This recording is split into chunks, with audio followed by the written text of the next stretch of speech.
Hi, I'm Neil Sharma, President of Spice Technology Group, and I'm here with Marina Garvilo from HMV Canada, and we're going to talk about the state of EDI B2B integration within the retail industry.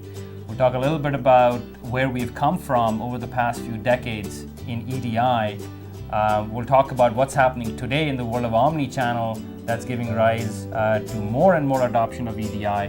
And we will also spend some time talking about what we're seeing as the future of EDI over the next 10 years. So stay tuned. So Marina, given that EDI still has a lot of legs and a lot of room to grow, where would you think a retailer who's implemented EDI, what else could they be doing? A huge area still present a challenge in the current EDI business is probably the lack of education of what EDI is, what is EDI is capable of, and what can particular organization can do with the EDI processes. Giving an example that most of the companies in retail business especially, they're pretty good understanding of what the EDI is on the technical level, but not a very good understanding on the business level of what advantages we can bring in with the EDI. So it basically, when EDI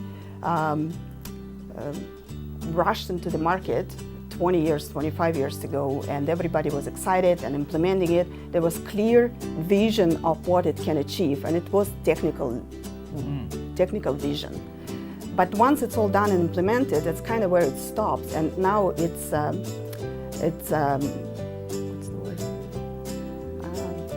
like we're stalling in the environment where all technically been implemented, but what's the next step? And next step actually do not start with the IT department, because the IT department is a service department. It starts with the business. So there is a huge need to educate the business on all levels, to mid-management, to the senior management, of what should be done and can be done. I guess the companies like EDI bureaus, EDI providers, I think there is room for presenting, educating the upper management and giving them a clear vision of what can be done for their specific organization. Maybe we can create videos, we can create some materials, maybe workshops or some conferences specifically targeting this area. So these people, when they have these tools and understanding what EDI is, they can bring this solution into their companies. So it would be coming from the up, down to where IT is already understanding this mission. So they already have these tools. They just need this encouragement, this go ahead to implement the solutions. Indeed. So the question really is, in that area, I would interpret it also by saying that, does business drive technology or does technology drive business? It's an age-old question.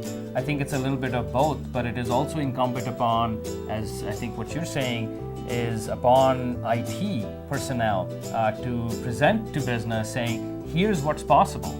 The conversation of here's what's possible with technology and data is a really important conversation to be had.